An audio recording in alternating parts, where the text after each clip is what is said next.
in terms of funding, okay? As you know, the Senate Democrats just presented a $100 billion plus bill that would have additional funding for Ukraine because they're going to run out of money in the end of the month, funding for Israel, but there's a big fight over the whole border security issue. So in your mind, how should this issue be handled? Should we still fund Ukraine? Should we give Israel money with conditions? And should we make a contingent on funding to the border? What say Carrie Sheffield? Yeah, I think it's interesting, who's ever disagreeing with the tying the packaging, it's like, okay, should we tie Israel and Ukraine? No, but people do the same principle with other things too. And it's kind of one of these political games. But I mean, as far as like allowing people to vote their conscience or what they think is right on funding for Israel versus funding for Ukraine, I think it should be separate because they are two separate theaters. I think what was really interesting, there was an American Enterprise Institute scholar who had an op-ed recently showing how the vast majority of money that's already been spent for Ukraine was actually spent in the U.S.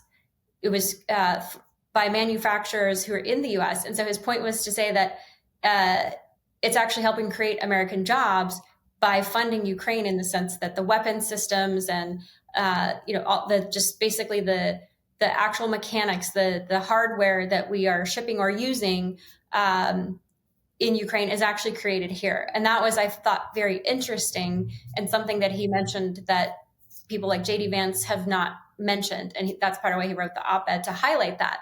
And so I thought that's a very important point to make because we do want to hire American workers. My only concern with that is that they're not sustainable jobs and it is taxpayer funding, that is going to still load up our debt, which we cannot afford. But what about the question in terms of how should the funding be voted on? Should it be tied to more money for the border? Should Israel's money come with contingencies? Because a lot of people are saying, hey, we want to support Israel, but Israel is really hurting themselves by turning Gaza into rubble. So what do you think on those 2 points? Yeah, I mean, I think we should support Israel. I think what's happening with Palestine is unfortunately a result of Hamas and what Hamas is doing. And that's the point that's missed in all, the people who are protesting against Israel. It's Hamas who is breaking the rules of war. It's Hamas who is human shield. No, I agree. I mean, but my point is, I think I lay the responsibility for the deaths of the Palestinians at the feet of Hamas. And Israel has the right to go in and defend themselves and eradicate Hamas, which in its founding charter says it wants to eradicate Israel. So, I think, they have their own security failures that led to October 7th that they have to grapple with. Netanyahu is despicable. I mean, I just get him out of there. I mean, he's a major reason. It was his policies of trying to gut the judiciary, because like Trump, he's running to stay out of jail, that divided and distracted the country and was directly responsible for a lot of this happening. Do you agree with that? His intelligence forces failed. So in that respect, his intelligence forces failed. But do you think he had divided and distracted the country way more than necessary, and that was a factor? I think the Israeli judiciary has way too much power. No, that wasn't my question, though. Yes or no? Do you think that he distracted the country and divided the country, and that contributed to Israel being vulnerable? I don't think those are separate. I think they're totally separate issues. How would you won't answer that question? No, I That's don't. They're not separate issues. They are separate issues. How on earth would domestic political bickering and innocent people being slaughtered at a film festival or a music festival be related to political debates about the judiciary? Let me explain. I'd be happy to explain. They're not even related at all. Also, yes, they're not. The tactics of Hamas.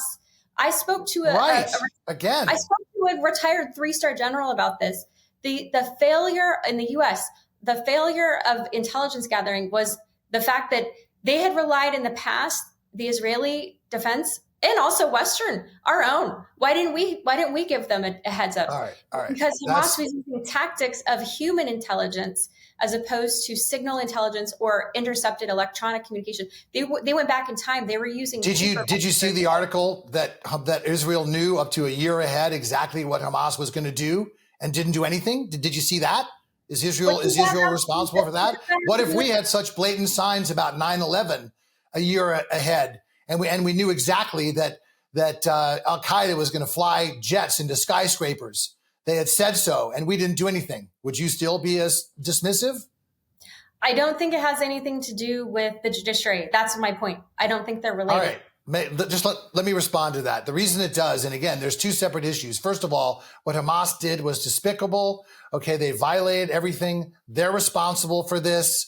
And the fact that some of these, that you have people that are trying to equate what Israel's doing in Gaza to what Hamas did, where they were raping women and shooting them. It's not even, believe me, okay?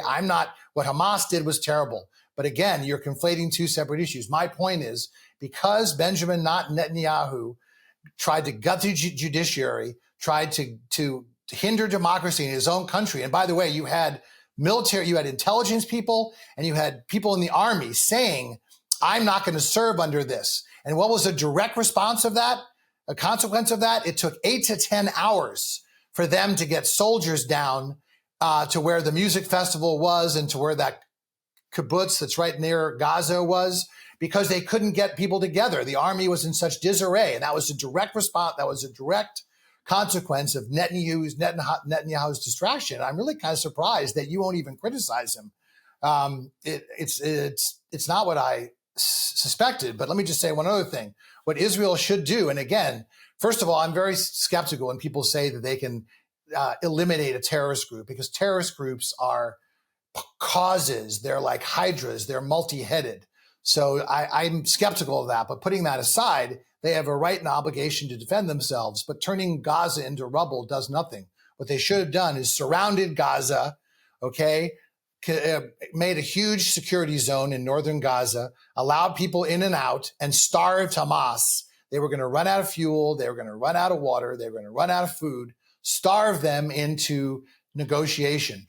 And then you allow the fighters a safe passage out, and then you get the hostages back. That's the way it should be done. But by turning Gaza into rubble, all Israel is doing is hurting themselves on the world stage.